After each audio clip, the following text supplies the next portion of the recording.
Hello and welcome to a Week 10 edition of the Established to Run Waiver Wire Show. My name is Adam Levitan, as always, joined on these Wednesdays by John Daigle to discuss all things waiver wire. Interesting one here this week, Daigle, considering we just had the trade deadline on this Tuesday. How's it going today? Good thing the trade deadline is happening today, since nothing else is going on in our lives at all. Went deep in the waiver wire for everyone as well, because on the surface, I'm sure you tune in. You shouldn't, but you'll tune into other waiver podcasts and hear them be excited for it. It's a bad one, Adam. This is not a good Week 10 waiver wire, but because of that, I dug deep, especially for 12 and 14 team leagues, a bunch of player notes in there after the deadline. So I believe I touched on every lens possible. All right. Well, there's definitely some interesting guys to talk about here today. I certainly think that the wide receiver situation is worth noting, considering how many people are dealing with wide receiver injuries. What happened on Sunday with the Rams was Puka Nacua wasn't doing much early. I believe he had one catch on 4 targets, gets pushed, turns around, throws a little bit of a punch, gets ejected. From that point forward, we saw a lot of Demarcus Robinson catches 2 touchdowns. Had a really good opportunity in this game, but outperformed it significantly as well. Now, Jordan Whittington has been in the mix. Tutu Atwell has been in the mix. I think if you're going to make a bid or a big bid on Demarcus Robinson, you better be sure he's clear of those guys. I think he is, Daigle, but how convinced are you D-Rob is clear of those guys? And what do you think about adding him? This is something we touched on last week, and it's as one of the only possibly waiver wires that also does top 10 rankings, just to try and make everyone's decisions a little bit easier. We are obviously opening ourselves up to being nitpicked, especially in a week with the wide receivers. I believe we're all neck and neck. We'll talk about the others later on this show. But Demarcus Robinson is still the kind of player I like, and someone who can earn targets, has a role that's not going anywhere, and an elite offense. And that's exactly what the Rams are the past 2 games since they got everyone back at full strength. 5.4 and 5.8 yards per attempt the past 2 weeks. And it's this role we discussed with Robinson alongside Cooper Kupp and Puka Nacua, where they continue to use him, especially downfield and in the end zone. Now in his last 9 games as their starting wide receiver 3 over Tutu Atwell, a team high 11 end zone targets over Cooper Kupp's 9. Yes, the production really didn't happen until Puka got ejected. And so we don't believe Robinson can necessarily earn targets, or I shouldn't say earn targets, out-target Puka and Cooper Kupp consistently. But I do think there's enough there consistently within this entire offense that it's a piece for a flex option I want weekly. Okay. Yeah, I think that's totally fair. And one thing that I would also add is that when Puka and Cooper Kupp are healthy, this team wants to throw more. They're more likely to drop Matthew Stafford back 30, 40 times when Puka and Cooper Kupp are out there. So you get some mitigation there on Demarcus Robinson losing targets to those guys. The other wide receivers I think you consider this week are Quentin Johnston and Xavier Legette. Starting on Quentin Johnston, I mean, he had been playing well before the injury. We actually had an alt on him, a bet on him, and props to lead this game in receiving yards at 19-1. And he got there. People just, I think, forgot how well he was playing or how reasonable he was playing beforehand, steps right back in. And then you also get it combined. He gets back at the exact same time. The Chargers are suddenly one of the more pass-heavy teams in the league. Over the last 4 weeks, the Chargers are second Daigle in pass rate over expectation. I mean, I did not see this coming from Jim Harbaugh and Greg Roman. So what do you think about the sustainability of that and Quentin Johnston here? I don't think many people even realize that, one, what the Chargers have become under Justin Herbert in 4 games since their bye. As you mentioned, the last 3 weeks now, a positive pass rate over expectation. But 2, what the offense has morphed into is one that builds a lead through Justin Herbert and then ices it through their running game. Even the first half against the Browns, that's when 250 of Herbert's 282 passing yards came with. And then they leaned on the running game the rest of the way.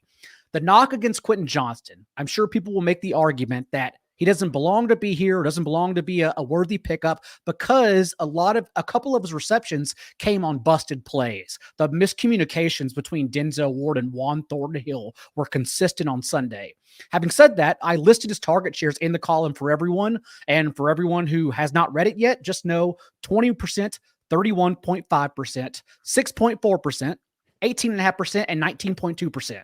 There's only one outlier in those 5 games he's completed this year, meaning that they have figured out a way to use him and get him consistently involved, and he's earning targets for, as you said, a team that is now pass happy. So I believe Justin Herbert has moved into matchup-proof territory. He's been so good after that low ankle sprain is clearly behind him, and Quentin Johnston is just a piece of that. Yeah. They've done a great job, man. They've done a great job with Quentin Johnston and yeah, across the board. The other one at wide receiver is this Panther stuff. So we get the Jonathan Mingo trade today. I'm not sure that really matters. Jonathan Mingo had already fallen behind all these guys anyways. We talked about Leggett and Coker last week. We talked about them a ton leading up to the Deontay Johnson trade. I'm not sure there's much more to add here, Daigle, but any new thoughts on Leggett versus Coker or any more Panthers thoughts? We definitely got ahead of ourselves as an industry with Coker. Everyone was excited to pick him up for 14-team leagues. They start telling us about all our business ideas, since that's what Coker will do to you. But we need to step back and realize Xavier Leggett is still the number 32 overall pick in this year's draft. He actually has a top 5 contested catch rate in the entire league among qualifiers with at least 5 targets. And now in these past 2 games with Bryce Young, 20 and 25% target shares. Maybe Adam Thielen returns sometime soon. We have no idea his actual role. But if he were to return, I think Coker, the undrafted free agent, is the one he knocks out of the lineup. And Leggett is here to stay. A double-digit target share now in the 5 games he's completed without Thielen. So far, although I definitely was one who knocked Leggett's profile coming out of college, he's been awesome. Honestly, for what you expect out of a Panthers wide receiver from Bryce Young, he's been really good in the option I prefer to target. So couple things. First, it's 3:15 p.m. Eastern. The deadline is at 4. I'm sure the Panthers are still trying to trade Adam Thielen. I am sure no one wants Adam Thielen, right? But even if Adam Thielen were to be traded, I don't think that matters very much. The other thing is that the Panthers in weeks 16 and 17 play home versus Cardinals at the Bucks. If you think Bryce Young is at all capable, those are going to be 2 really good spots for Xavier Leggett. Now, I'm concerned he's just not capable, right? Like, am I ever in a fantasy championship game going to want to start a wide receiver that's attached to Bryce Young? I don't know, man. That's a pretty big leap for me there. So I would probably have it how Daigle has it here. Quentin Johnston ahead of Xavier Leggett and Demarcus Robinson as well. Even though I do like Xavier Leggett's profile and the way that he's played, it's just really hard for me to see wanting to click him in the championship here with Bryce Young at quarterback. Maybe we haven't seen the last of Andy Dalton. You know, I mean, anything could happen to Bryce Young. And if Andy Dalton was starting in week 16 and 17, actually 15, 16, 17, Cowboys, Cardinals, Bucks. If Andy Dalton was starting, then I'd be excited about starting Leggett in those games, if you follow what I'm saying. So yeah. All right. Let's go back up to the top here. A couple more guys to talk about this Mike Gesicki situation. I assume that in sharp leagues, he was picked up last week once we found out T. Higgins was going to be out. The splits are very clear. When T. Higgins is off the field, Mike Gesicki gets a pretty good boost. He certainly outperformed his opportunity in a huge way on Sunday. T. Higgins, I don't know what his status is going to be. Still not practicing as far as I can tell. Extremely, extremely frustrating. But yeah, Daigle, what do you think about Gesicki if/when T. Higgins comes back? Because I think at this point, everybody knows we can stream in Mike Gesicki successfully anytime T is out. But what happens when T gets back? We know those on Sleeper and Yahoo interfaces are always combating each other, wanting us to mention one or the other. But in this way, I almost glossed over Gesicki on the waiver wire entirely because I thought, yeah, everyone picked him up last week. No big deal. Only 19% rostered on Sleeper, only 14% rostered on Yahoo. He's out there everywhere. And like you, I initially told myself I don't want to have him ahead of the receivers because I don't believe this, as you said, 19.5% target share with T. Higgins. I don't think it's sustainable once Higgins returns. But remember, their rookie who was fighting Gesicki for playing time, basically a timeshare, and Eric All did tear his ACL on Sunday. And I believe that's what led to Gesicki season high 61% route rate. And if that's the case, maybe we do have a little more staying powder for Gesicki, at least on the field. Maybe not with the opportunity, since Higgins was dominating targets even over Jamar Chase. But I believe we're in a situation where Gesicki can now be on the field as a 75% snap tight end. And if that's the case, then yes, I want to be significantly interested in that opportunity. Yeah, I mean, He's basically a receiver, you know? I mean, that's Mhm. just it. You're getting to play a receiver. He's not a great receiver, but you're getting to play a receiver at tight end in the most pass-happy offense in the NFL right now of the Bengals. Taysom Hill, we talked about all week last week as an awesome play in DFS. You know, they're dealing with injuries to Kendra Miller, Jamal Williams, Rashid Shaheed, Bub Means. I mean, they're just a mess everywhere. Taysom Hill, of course, ends up paying it off. I think that you can, in half PPR, in non PPR, Taysom Hill is certainly in play for me in the right matchups on a weekly basis. He's not going to get to face the Panthers every week, though. Daigle, what do you think about adding Taysom Hill for people who are desperate at tight end? 23 touches, 15 carries, 6 catches, 2 passes on 79 snaps, the last 3 appearances that he's had with the Saints. 2 of those games where he finished in points as a top 5 tight end. So showing he's a ceiling among all these other guys as tight end continues to surge during the second half of the year. Not only that, but remember, we now have this unknown ceiling. It's volatile. It could go the other way, but interim head coach Darren Reese now could get Taysom more involved, especially without Kendra Miller on IR. Maybe Jamal Williams doesn't make it back for this next game either. So I'm willing to at least take that chance on Taysom wherever he's tight end eligible. Not only that, but in super flex leagues, maybe you're so desperate. We have a Dak Prescott injury. Like maybe you're so desperate that 15 points at a quarterback position for Taysom isn't the worst thing right now. Yeah, but you just don't know he's going to get 15. Like Cooper Rush will get you like 12 or something. You know what I mean? And Right. Taysom's floor is going to be way, way lower. Let's talk about some running backs on the wire this week. I want to start with these guys at the bottom because I think they're more available to more people. The Bears, for some reason, hate Khalil Herbert. I mean, hate. I mean, these trade rumors on Khalil Herbert have been going back, and really cut rumors have been going back to June, July, August. They've made him a healthy scratch behind Roschon Johnson and DeAndre Swift.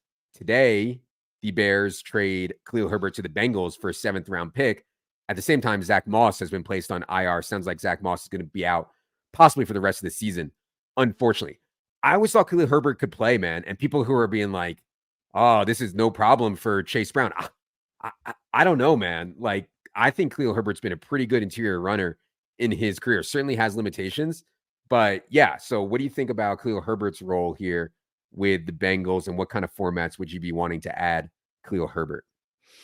If you were to ask me personally what I think this does for Chase Brown, I do consider it a win, if only because Khalil Herbert, a career, not just this year, a career 3.9% target share, has proven, like Nick Chubb, as great as he is between the tackles, he's just not someone who's ever earned targets. So don't really worry about him taking that pass catching role and upside from Chase Brown. At the same time, I step back and understand ranges of outcomes, which is why I wanted to have Herbert higher. I bumped him up on the 1 injury away list, as well as Roschon Johnson, who he now leaves this absence where Johnson's basically guaranteed to take over that role of Swift wherever injured. But for Herbert now, it is possible he could mix in, as Zach Moss did in the first 5 games, as a goal line back and pass catching option too. Again, not likely, but I just understand that's possible. So I moved him ahead of Jaylen Wright as a elite stash and right behind Tyler Algier, just because Algier is someone who's still giving us touches weekly. Yeah. Yeah, I think that's totally fair. I agree with you. I think Chase Brown is better in the pass game. There's this like narrative around Chase Brown that he can't handle big workloads. I don't know why. He had 350 touches or something like that in his final season at Illinois. He handled 30 touches on Sunday. They didn't even give Travion Williams or anyone else a touch, and he looked great, obviously, against the Raiders. So I don't know. We'll talk more with Silva about the Chase Brown stuff. On Khalil Herbert, for me specifically, like Daigle, I would consider him like a 1 injury away only guy. I don't think we're going to get to start Khalil Herbert with any standalone value unless something happens to Chase Brown here. The Jaylen Wright situation is interesting. They got Jaylen Wright work, man. I mean, these teams that say they want to use 3 guys. Now, I understand it came after Raheem Mostert's fumble, and I don't think they're going to punish Raheem. I don't know what Daigle thinks, but I do not think they're going to punish Raheem Mostert long-term for his fumble. But yeah, Jaylen Wright clearly is someone that they are willing to play in close games. Daigle, what do you think about adding Jaylen Wright? And after he fumbled on that opening drive of the third quarter, he was then out touched by Jaylen Wright 5-1 the rest of the way. I'm glad you said that, because I've been right in the minutes blurb in the column. Mostert will not be outright benched like Roschon, he has been like the rich man's version of Miami's goal line back this year and leading them in carries inside the 5-yard line. But Rod's still been playing significantly better now over the last month. 26 carries for 155 yards, nearly 6 yards per pop. And remember, like this is after they yelled at him for pass pro, something he did really well in college. He was an elite pass protection back. And not to mention adding with that speed. So I think we could get right mixing in and cannibalizing Mostert, which would probably not be good for either, but it's enough to still consider stashing right. That was one of the sneakier second half usage changes, by the way. The other, which maybe or maybe not we wouldn't get to, so I'll talk about it here, is that Travis Etienne came back and he bobbled a pass from Lawrence, hit off his chest, that resulted in an interception and a touchdown on the Eagles' next drive. And in the second half, he was then out-touched. He only had one touch in the second half of that game. He was then out-touched by both Tank Bigsby and Dearness Johnson. I thought those were the two most pertinent usage notes from the second half this past week. Okay. Anybody else from the top 10 list here you want to mention before we get to the deep leagues? I will touch on one, Demario Douglas there, because the box score doesn't stand out. I understand it's more of a sneakier opportunity, but he and Drake may have only finished 2 games together. And in those 2 games, it's Douglas who's earned team high 24% and 22% target shares. Because remember, May left early a couple weeks ago, and then Douglas didn't play that full game with the flu in London. But when they've been out there together, Douglas is who he's leaned on. So I still like him for 12-team PPR leagues. The other one is a honorable mention who just missed out on the cut after Khalil Herbert was traded for, and that's Trey Benson, because I think the usage, James Conner left that game with a concussion. He was able to return. I don't think he'll suffer any setbacks midweek. He's probably fine. But we get a little bit of something we've been waiting on, because Amari Demarcado popped with that 53-yard touchdown with 12 seconds left in the first half, all because Matt Eberflus made the wrong play. He called a pass rush play on a draw for some reason in the half when the Cardinals was trying to get back to the locker room because he's Matt Eberflus. And that's why Demarcado's box score looks good. But if you take away like the 2-minute drill and the last drive for the Cardinals, Benson actually out-touched Demarcado 9-2. Like he was the guy they leaned on in every other situation. And so I think it's at least good that we got that usage now to see he is the backup we want behind James Conner if Conner were injured.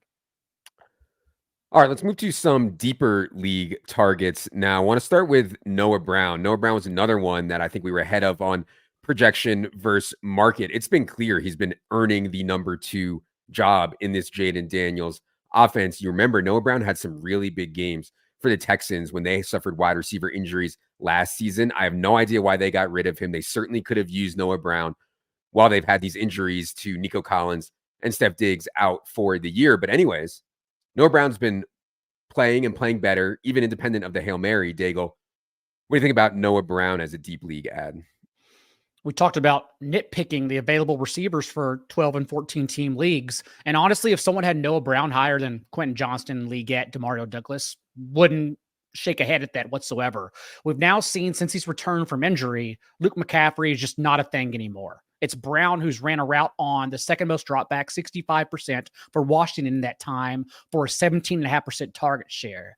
Not only that, but because we use percentages, shares, not just raw numbers. Like if you step back and see it over this last month, Terry McLaurin has peaked with a 24% target share in that time, whereas Brown in 2 of those 4 games has recorded 24.2% and 31.5% this past week of the team's targets. It's happened sporadically, but there's chances that you send them out there as a wide receiver floor flex option weekly, and he just out targets McLaurin. So in this elite Commanders offense, of course, it's someone we want a piece of.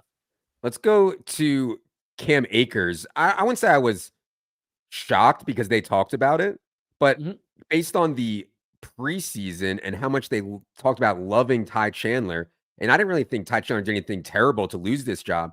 Ty Chandler played 0 snaps in that game on Sunday night. Cam Akers played a lot as the direct backup to Aaron Jones in that game. Would you now consider Cam Akers the one injury away guy in Minnesota and worth an ad? I think we have to, just because it's been 2 games now that Akers has been on the roster, and he's handled 6 touches behind Aaron Jones to Ty Chandler's 0. I wanted to be careful when I was jostling him around the 1 injury away list, because if it went one direction, it can obviously go back the other direction. But it does seem like this is who they prefer now in Akers, and looks good in his limited touches too, 4.5 yards per carry. So yeah, we could go ahead and suggest that, yes, it probably is Akers over Chandler. Yeah, I think if something happened to Aaron Jones, we'd see both Akers and Chandler, right? So it's not like the cleanest 1 injury away spot that we have whatsoever. But yeah, No. you have to think right now, Akers is ahead. Jatavian Sanders was a prospect that I thought was interesting just because he's athletic, he's big, and he's a pass catcher, period. And so he slipped to the 4th round, I believe, of the actual NFL draft. He's shown a lot lately, though. And I believe Tommy Tremble was actually back last week, and Sanders still had a pretty good game here. Maybe I could be wrong there. Either way, is my going back to my thing, Daigle. Can we really click a guy attached to Bryce Young? What do you think about Jatavian Sanders? At least it's at a onesie position. And Trimble was trending towards playing. He suffered a setback with a back injury, so he was out. And that's kind of why Sanders is on this list, but lower. And I even mentioned to pass on him among the tight end rankings, go to Jonnu Smith, who's right behind him, if Trimble starts trending towards playing. But now we have, in 3 absences, a signal without Trimble. Sanders has popped for 49 receiving yards, 61 receiving yards, and 87 receiving yards on nearly 24% of Carolina's targets. He's out there as an everyday tight end, earning targets without Trimble. So something to just watch, especially in tight end premium leagues. Okay, the one that came through today, the Mike Williams trade. Mike Williams has been traded from the Jets to the Pittsburgh Steelers. This Steelers team has been desperate to try to find wide receiver help going back to the summer. I mean, they were heavy on the Ayuk rumors. They've been in on almost every wide receiver that comes available. They settle for Big Mike Williams. Now, we know Big Mike Williams' game. Go down the field, make contested catches. Strikes me, Daigle, that's where Russ Wilson wins also. Go down the field. I'm going to throw it up high. Go make contested catches. So my initial take on this trade was it's going to be sporadic, but I could see some big games for Mike Williams on low volume here. Just chuck it up and pray. And that's kind of Mike Williams' game. So what do you think about Big Mike as an ad here as he goes to Arthur Smith's offense? Especially since George Pickens is commanding 31% of the team's targets from Russell Wilson. Like the Carolina situation, but an upgraded version of it. I just want to be careful. I don't think we can get 2 Steelers wide receivers there.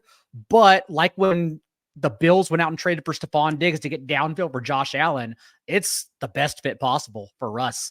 Like, 71% of his passes have been completed 20 yards downfield where he loves to throw. Here's Big Mike Williams with a 14.9 depth of target, who's still hauling in 71% of his contested catches. Like, it was such a great trade for them just to add that second receiver.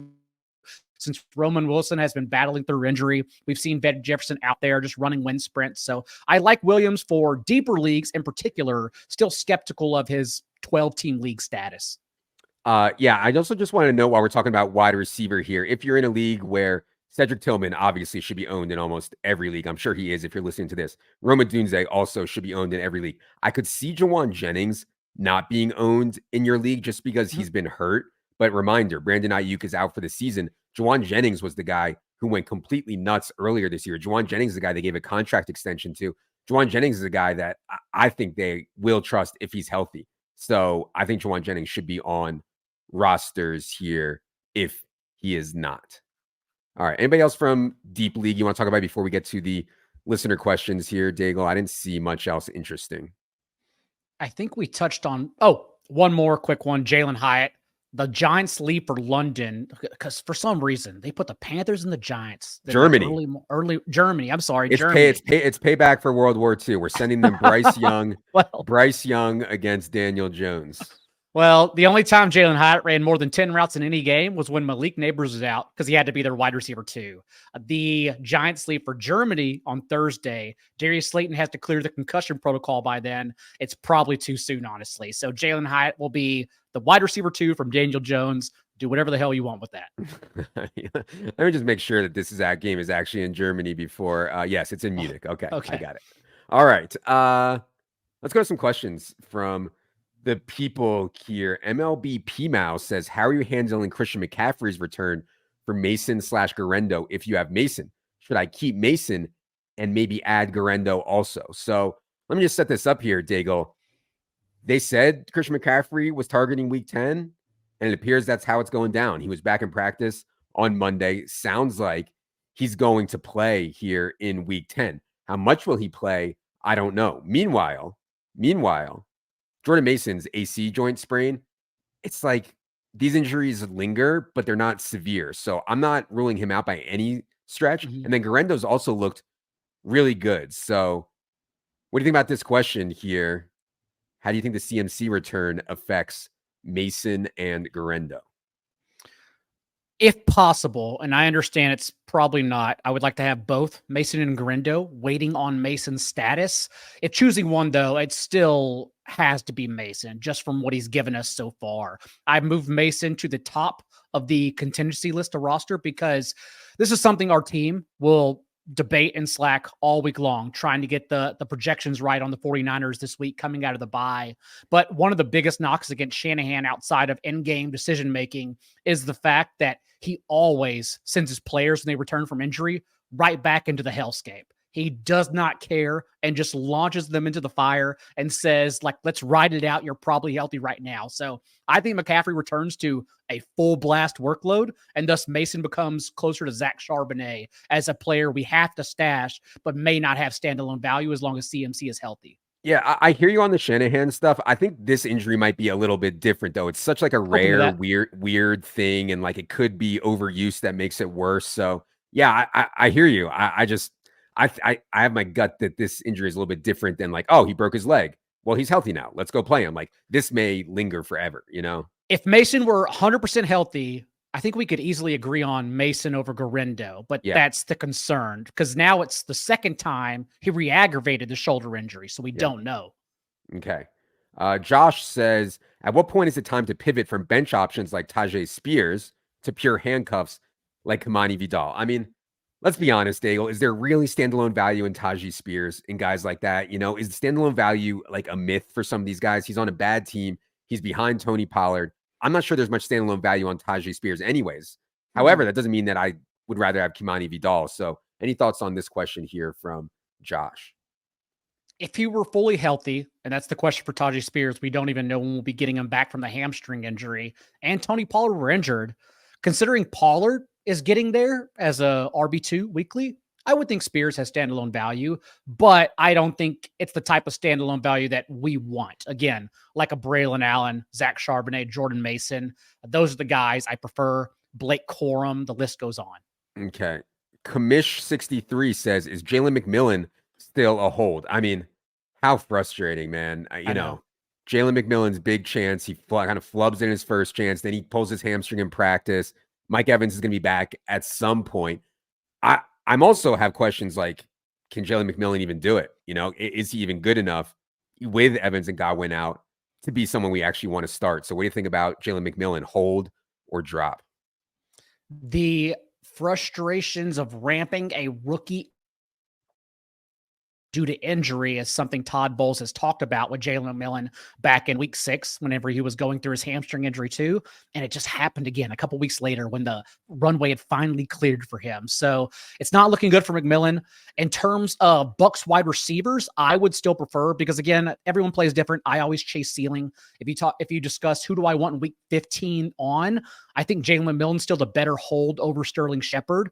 But among players who are actually ranked in this week's waiver wire, Quentin Johnson, Demarcus Robinson, Noah Brown, Demario Douglas, guys like that, I'm dropping McMillan for that group of players.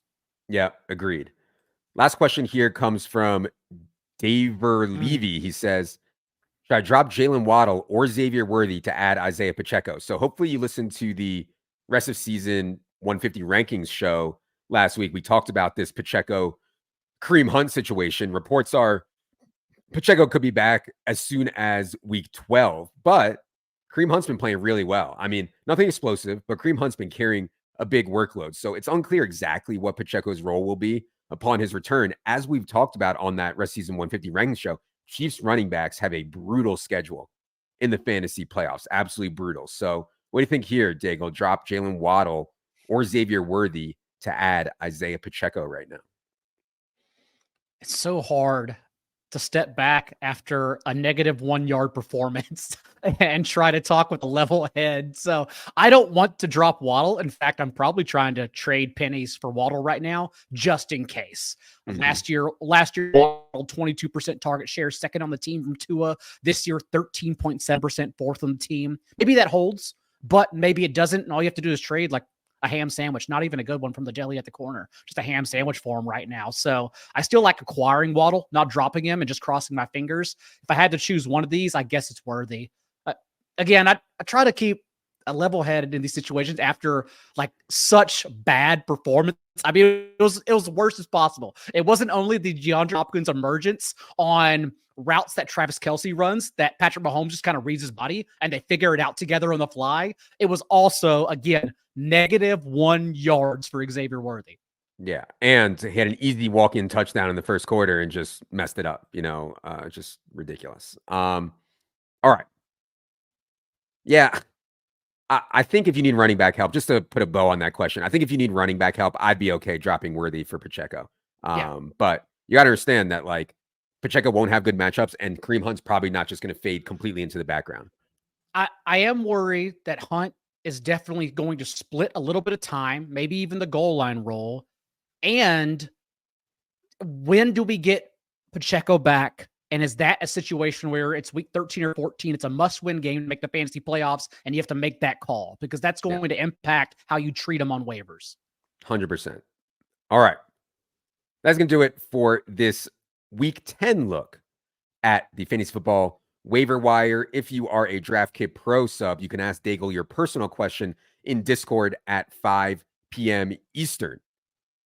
Come back later tonight with Silva to talk through some of these situations as well as all other situations through every team in the NFL. Again, all shows are out a little bit later today as we're waiting to record until the trade deadline passes. While we were on the air here, Daigle, there was a trade. The Rams have traded Tre'Davious White to the Ravens. So, blockbuster. All right. They benched Tre'Davious White, healthy scratched him earlier this year, so I don't know if that helps at all. That is going to do it for this edition of the Established Run Waiver Wire Show. Be sure you're on Twitter at Adam Levitan, at Not J Daigle, at Established the Run. For Daigle, producer Ryan, for Jerry, I am Adam. Good luck, everybody.